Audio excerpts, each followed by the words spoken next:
Hello, welcome to Delight IAS. मैं सृष्टि और आज हम बात करेंगे नए स्वास्थ्य विधेयक 2023 के बारे में। हाल ही में संसद का मॉनसून सत्र चल रहा है, आप सभी से जानकारी से अवगत होंगे, सभी को पता होगा। और मॉनसून सत्र में विभिन्न प्रकार के विधेयक लाए जा रहे हैं और पारित किए भी जा रहे हैं।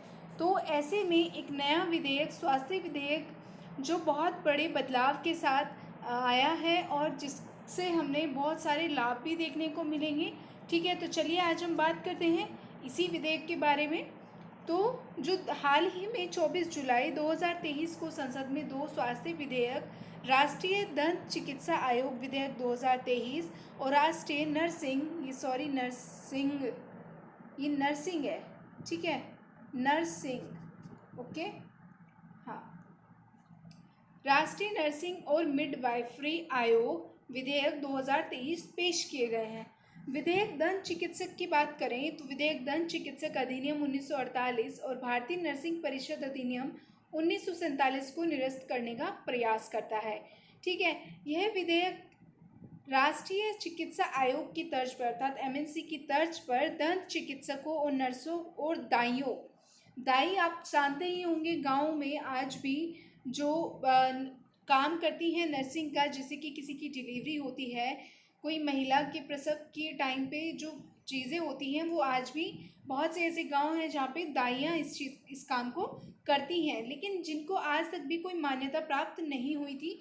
तो ये एक बहुत महत्वपूर्ण चीज़ आ जाती है इस विधेयक में कि यहाँ पे दाइयों को भी क्या है कि इन्वॉल्व किया गया है। ठीक है, इसमें शामिल किया गया है इन विधेयकों में। तो दाइयों के लिए नियामक निकाय बनाने का प्रस्ताव करते हैं, नर्सों और दाइयों के लिए एक नियामक निकाय बनाने का प्रस्ताव ये लाते हैं। आगे बात करें तो राष्ट्रीय चिकित्सा आयोग की तर्ज पर स्नातक और स्नातकोत्तर अर्थात आपका ग्रेजुएशन और पोस्ट ग्रेजुएशन शिक्षा के लिए स्वायत्त बोर्ड बनाने की भी ये बात करता है। ठीक है, इसके लिए अलग से एक बोर्ड भी बनाया जाएगा। दंत चिकित्सकों के लिए अर्थात डेंटल जो क्लिनिक है, डेंटल जो डॉक्टर हैं, उनके लिए आपने हमेशा देखा होगा, इनका मजाक भी बनाया जाता है कि क्या डेंटिस्ट डॉक्टर होते हैं, तो ऐसा कुछ करके चीज़ें आती हैं इनको।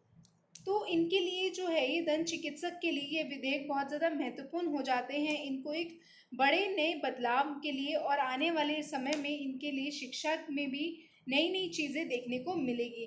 तो देखते हैं कि दंत चिकित्सकों और नर्सों तथा दाइयों के लिए एक नियामक निकाय बनाने का प्रस्ताव भी इसमें लाया गया है। मूल्यांकन और रेटिंग बोर्ड की भी इसमें बात की गई है। मूल्यांकन और रेटिंग बोर्ड अंतर्राष्ट्रीय स्तर पर जो अंतर्राष्ट्रीय मानक हो जाते हैं उनको सुनिश्चित करने में बहुत ज़्यादा मददगार साबित होगा।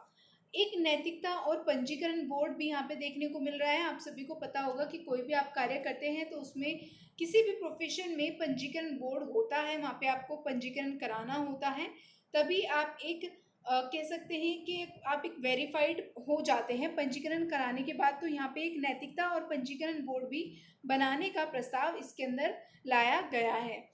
आगे देखें तो लाइव नेशनल रजिस्टर के बारे में भी इसमें बातें की गई हैं। लाइव नेशनल रजिस्टर क्या है, इस पे देख लेते हैं। यह दोनों विधेयकों में लाइव नेशनल रजिस्टर बनाने का प्रावधान है। वर्तमान में क्या है कि जो चिकित्सक पेशेवर हैं वो अपने संबंधित राज्य परिषदों के साथ पंजीकरण कराने की उनको आवश्यकता है, वर्तमान में जो पुराने विधेयक चल रहे हैं। लेकिन वहीं जो ये नए विधेयक आए हैं इनके तहत बनाए गए जो रजिस्टर हैं, ठीक है, ये थोड़ा मिसप्रिंट हो जाती हैं चीज़ें, आप मेरे बोलने पे ज़्यादा ध्यान दीजिएगा। तो जो रजिस्टर हैं वो गतिशील होंगे, ठीक है, और वो एक तरह से राज्य और राष्ट्रीय दोनों को ही, स्टेट और सेंटर दोनों को ही लिंक करेंगे और एक स्वचालित रूप से संबंधित होंगे, खुद से स्वचालित होंगे। तो आगे बात करें, इंडियन नर्सिंग काउंसिल एक्ट 1947 में दाइयों को शामिल नहीं किया गया था। जैसे कि मैंने आपको बताया कि आज तक दाइयों को कोई भी अच्छे स्तर पर मान्यता नहीं दी गई थी या उनके काम को मान्यता प्राप्त नहीं हुई थी। तो इस बिल से उनको एक मान्यता मिल जाती है, ये उनके लिए गौरवपूर्ण बात हो जाती है कि उनके कार्य को भी अब एक राष्ट्रीय स्तर पर एक तरह से अप्रिशिएट किया जा रहा है। ठीक है, तो इसके उद्देश्य यदि हम देखें कि इन विधेयकों के उद्देश्य क्या हैं, तो विभिन्न विशेषताओं में नर्सों के लिए अभ्यास का दायरा बनाना और नर्सों को कुछ प्रक्रियाओं करने या विशिष्ट मामलों में दवाएं देने के लिए कानूनी समर्थन देता है। ठीक है, आगे बात करें कि इन विधेयकों का संभावित प्रभाव हो क्या सकता है। तो सरकारी नियंत्रण, अर्थात जब ये विधेयक पारित होंगे तो जैसे कि इनमें बदलाव किए गए हैं तो इनमें सरकारी नियंत्रण का बढ़ावा देखने को मिलेगा। ठीक है, यहाँ पे सरकारी नियंत्रण इनका बढ़ जाएगा।